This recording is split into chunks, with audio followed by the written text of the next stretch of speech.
Good morning friends, welcome to another blog. এখন সকাল প্রায় 8:35। এখন ডিউটিতে যাওয়ার সময়। হাতে আজকের খবরের কাগজটা এসেছে। খবরের কাগজের একটু হেডলাইনগুলো দেখে নিচ্ছি। আজ দিল্লি বিধানসভা ভোট, নিরাপত্তার চাদরে ডাকল রাজধানী।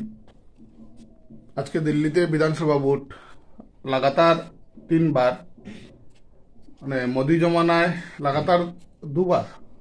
2014 সালের পর থেকে অরবিন্দ কেজরিওয়াল দিল্লির মুখ্যমন্ত্রী পদে বসে রয়েছেন উনি। একদিকে আবার দিল্লির যে সিংহাসনটা প্রধানমন্ত্রী নরেন্দ্র মোদীর কাছে, আর অন্যদিকে আবার দিল্লির রাজ্যের যেটা সিংহাসন সেটা কেজরিওয়ালের কাছে। এটা কিন্তু দুইজনে দুই জায়গায় রয়েছেন, আবার দুজন কিন্তু চিরপ্রতিদ্বন্দ্বী বলে মনে হয়। এবার দেখা যাক দিল্লি বিধানসভা ভোটের ফল কি হয়। তারপরে মোদি ট্রাম্প বৈঠক 13 ফেব্রুয়ারি। 13 ফেব্রুয়ারিতে মোদি আর ট্রাম্পের একটা বৈঠক হচ্ছে। ট্রাম্পের শুল্ক নীতি পরিবর্তনে চাঙ্গা ভারতের শেয়ার বাজার। ভারতের শেয়ার বাজার আবার চাঙ্গা হয়েছে। কেন? ট্রাম্পের শুল্ক নীতি পরিবর্তনে। বিদেশি বহিষ্কারে কঠোর সুপ্রিম কোর্ট, বৎসনা রাজ্যকে।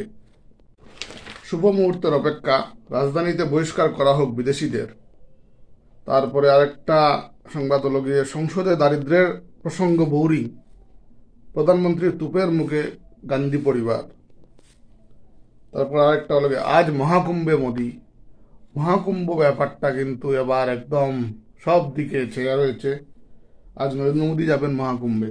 একটু আগে আমার এই পাশের বসা দাদা একজনও বললো যে ও নাকি কুম্ভ মেলাতে যাচ্ছে, ও টিকিটের ব্যবস্থা করতে যাচ্ছে। এরকম বেশ কিছু খবর রয়েছে। খেলার পাতায় রয়েছে জন্মদিনের আগে জোড়া গোল দলকে জেতালেন রোনাল্ডো। এমবাপের প্রশংসায় CR7, মানে এই Ronaldo, Cristiano Ronaldo.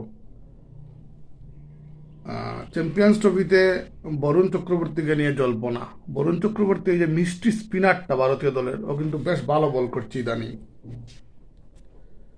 Champions trophy, পাকদের প্রস্তুতিতে খুশি ICC। দেখা যাক কি হয়। আর একটা সিরিজ দিয়ে দলের ফর্ম বিচার করা ঠিক নয়, এটা বলল গিল। আগামীকাল থেকে বোধহয় ভারত এবং ইংল্যান্ডের মধ্যে যে ODI সিরিজটা রয়েছে সেটার প্রথম ম্যাচ 1:30 থেকে বোধহয় শুরু হবে। আমি একজ্যাক্ট বলতে পারছি না, তবু যতটুকু আমি আপডেট পেয়েছি মনে হয় একবার দেখেছিলাম এই ব্যাপারটা। দেখার প্রতীক্ষায় রয়েছি কালকে খেলাটা। ঠিক আছে, এখন ডিউটিতে চলে যাওয়ার সময়। Welcome back friends. তো সময় এখন রাত্রি প্রায় 7টা বাজে। আজকে দিল্লি বিধানসভা ভোট ছিল। তো দিল্লি বিধানসভা ভোট শেষ হওয়ার পর ভোট সারাটা দিল্লিতে বোধহয় 60-65% ভোট পড়েছে। আর বিধানসভা ভোট শেষ হওয়ার পর এক্সিট পুল বেরিয়েছে। এই এক্সিট পুলের মতে, মানে মার্টরাইজ একটা যেটা সংস্থা, ওদের এক্সিট পুল বলছে যে আম আদমি পার্টি হয়তো 32 থেকে 37টা সিট পেতে পারে। বিজেপি এবং ওদের সহযোগীরা পেতে পারে 35 থেকে 40টা সিট, আর কংগ্রেস হয়তো 0 থেকে 1টা সিট পেতে পারে। মানে মার্ট্রেইজের প্রেডিকশন বলছে দিল্লিতে বিজেপি এবং ওদের সহযোগীদের সরকার মানে হচ্ছে। JBC একটা সংস্থা, ওদের রিপোর্ট বলছে আপ দিল্লিতে পাচ্ছে 22 থেকে 31টা সিট, বিজেপি প্লাস পাচ্ছে 39 থেকে 45টা সিট, আর কংগ্রেস পাচ্ছে 0 থেকে 2টা সিট। মানে এই সংস্থার প্রেডিকশনও বিজেপির পক্ষেই কথা বলছে। পিপলস ইনসাইটের সমীক্ষা বলছে দিল্লিতে আপ পাচ্ছে 25 থেকে 29টা সিট, বিজেপি এবং ওদের সহযোগীরা পাচ্ছে 40 থেকে 44টা সিট, আর কংগ্রেস পাচ্ছে 1টা সিট। তার মানে এই সংস্থার প্রেডিকশনও বলছে বিজেপি এবং ওদের সহযোগীদের সরকার হচ্ছে দিল্লিতে।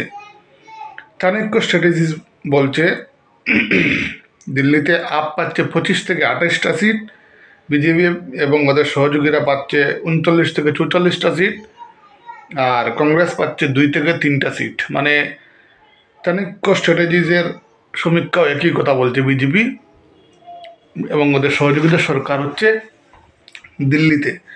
পিপলস পালস এই সংস্থাটা সমীক্ষা বলছে আপ পাচ্ছে দিল্লিতে 10 থেকে 19টা সিট, বিজেপি এবং ওদের সহযোগীরা পাচ্ছে 51 থেকে 60টা সিট, আর কংগ্রেস কোনো সিট পাচ্ছে না। মানে এই সংস্থার রিপোর্টও বলছে, সমীক্ষা বলছে যে দিল্লিতে বিজেপি এবং ওদের সহযোগীদের সরকার হচ্ছে।